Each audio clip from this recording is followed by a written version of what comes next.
بسم اللہ الرحمن الرحیم۔ معزز خواتین و حضرات، السلام علیکم ورحمۃ اللہ وبرکاتہ۔ دلیل کے جواب میں بد زبانی، بد کلامی، تشدد یہ جھوٹے انسان کی علامت ہوتی ہے، اور یہ اس بات کا واضح ثبوت ہے کہ اگلا آدمی دلائل کے میدان میں تہی دامن ہے۔ یہی معاملہ سیدنا ابراہیم علیہ السلام کے ساتھ قوم نے کیا جب انہوں نے دیکھا کہ وہ دلائل کے میدان میں بالکل لاجواب ہو گئے ہیں، تو انتقام پر اتر آئے، تشدد پر اتر آئے۔ کیسے؟ یہ آج کی آیت مبارکہ میں ہم پڑھیں گے۔ معمول کے مطابق سب سے پہلے آیت مبارکہ کی تلاوت اللہ رب العزت ارشاد فرماتے ہیں،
معزز خواتین و حضرات، رب کائنات کی پاکیزہ کتاب قرآن مجید پارہ ہے 17، سورہ مبارکہ کا نام الانبیاء، اور اس سورہ مبارکہ کی آیت ہے 68۔ رب کائنات فرماتے ہیں، قالوا، قوم نے یہ کہا، حرقوہ، سیدنا ابراہیم علیہ السلام کو جلا دو، وانصروا، اور مدد کرو، آلہتکم، اپنے معبودوں کی، ان کنتم، اگر تم ہو، فاعلین، کچھ کرنے والے۔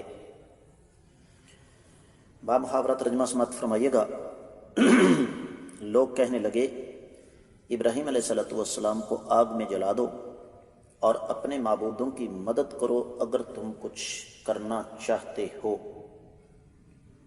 امام ابن کثیر رحمۃ اللہ علیہ نے اس آیت مبارکہ کی تفسیر بیان کرتے ہوئے آغاز ہی ان لفظوں سے کیا، لما دحضت حجتهم وبان عجزهم وظهر الحق واندفع الباطل عدلوا الى استعمال جاہ ملکہم، کہ جب قوم لاجواب ہو گئی، عاجز آ گئی، حق بات کھل کر سامنے آ گئی، باطل برباد ہوا، لاجواب ہوا، تو کہنے لگے کہ اب دوسرا حربہ اختیار کرتے ہیں کہ ہم اپنی طاقت، قوت اور بادشاہی استعمال کرتے ہیں۔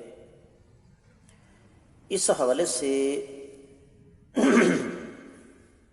امام ابن کثیر رحمۃ اللہ علیہ نے قدر تفصیل بیان فرمائی ہے کہ آپس میں ان ظالموں نے مشورہ کیا کہ سیدنا ابراہیم علیہ السلام کو آگ میں ڈال کر جلا دیتے ہیں تاکہ ہمارے یہ جو معبود ہیں ان کی عزت باقی رہے، اور اس کے لیے پھر انہوں نے لکڑیاں جمع کرنا شروع کر دیں۔ ابن کثیر رحمۃ اللہ علیہ نے لکھا ہے کہ بیمار خواتین بھی نظر مانتی تھیں کہ اگر انہیں شفا مل گئی تو ہم سیدنا ابراہیم علیہ السلام کے لیے جو الاؤ تیار کیا گیا ہے اس کے لیے ایندھن اٹھا کر لائیں گی۔ تو پھر انہوں نے کیا کیا، زمین میں ایک بہت بڑا اور بڑا گہرا گڑھا کھودا اور اس طویل و عریض گڑھے کو اور گہرے گڑھے کو لکڑیوں سے پر کیا اور بہت بڑا الاؤ تیار کیا، اس گڑھے کو پر کر کے اس کے اوپر انبار بھی کھڑا کر دیا۔ انسانی تاریخ میں انسان کے ہاتھوں لگائی گئی اتنی بڑی آگ آج تک نہیں دیکھی گئی۔ اور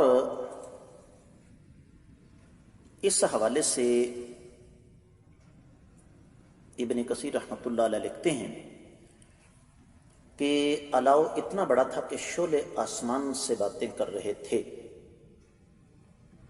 اور اتنی بلندی تھی آگ کی کہ اوپر سے کوئی پرندہ تک نہیں گزر سکتا تھا۔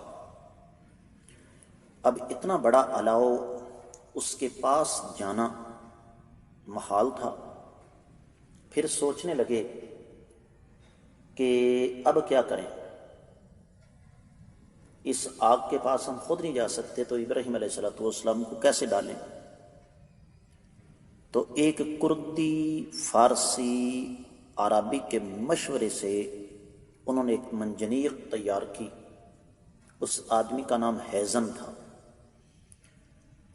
اس آدمی سے ایک منجنیق تیار کروائی گئی کہ اس منجنیق کے ذریعے سیدنا ابراہیم علیہ السلام کو آگ میں اس طرح پھینکا جائے جس طرح توپ کا گولا پھینکا جاتا ہے۔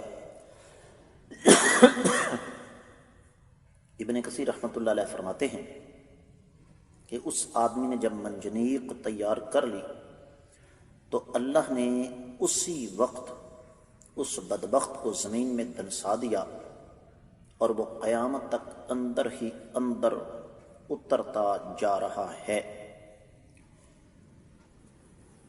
معزز خواتین و حضرات، پھر امام ابن کثیر رحمۃ اللہ علیہ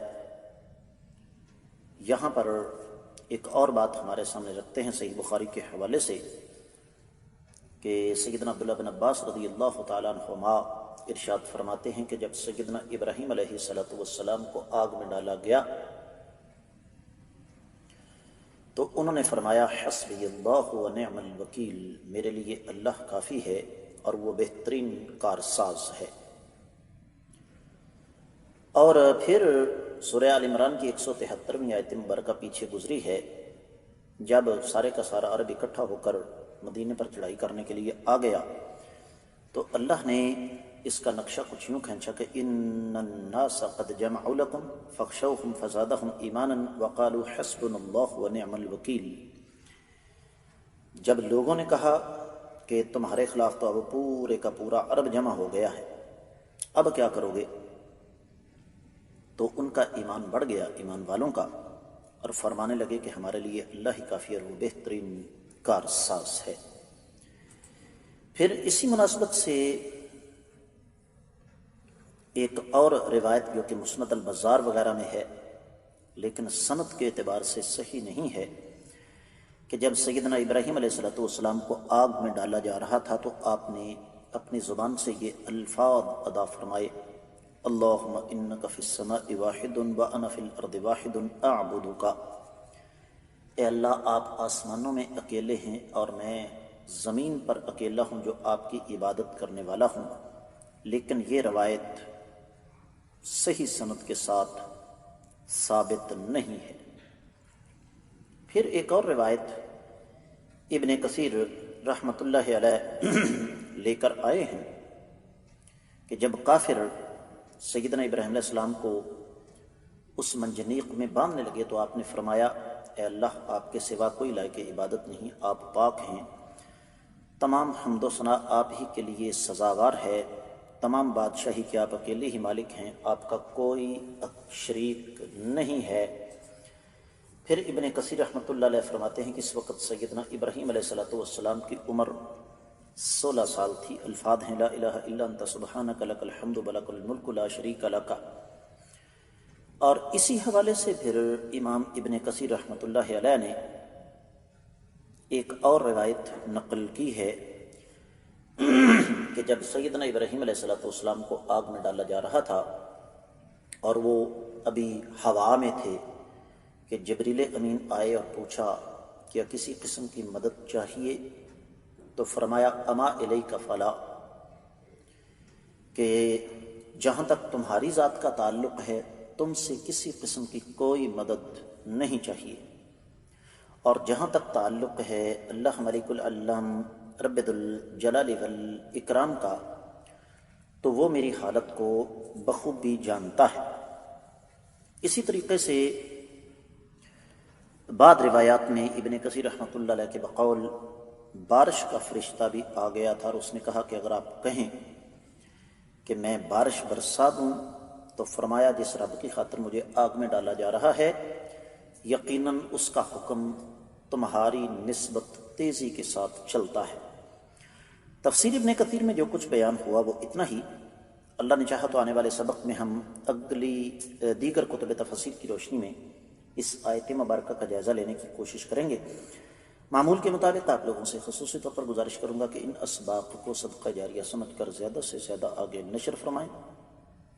اگر ابھی تک آپ نے میرا چینل سبسکرائب نہیں کیا تو ضرور کیجیے، ویڈیو کو لائک کریں، شیئر کریں، کامنٹ سیکشن میں آ کر اپنے قیمتی خیالات کا اظہار ضرور فرمائیں۔ آپ کا یہ اپنا چینل فرقہ واریت سے بالاتر خالصتاً کتاب و سنت کی روشنی میں ترتیب دیا گیا ہے، جہاں پر آپ کو قرآن و حدیث کے اسباق ملیں گے بلا ناغہ، ہر جمعے کا خطبہ ملے گا منفرد اور مختصر، آپ کے انتہائی اہم سوالوں کے جوابات آپ کو ملتے ہیں، اور اس کے ساتھ ساتھ چھوٹے چھوٹے دروس بھی آپ کو ملتے ہیں۔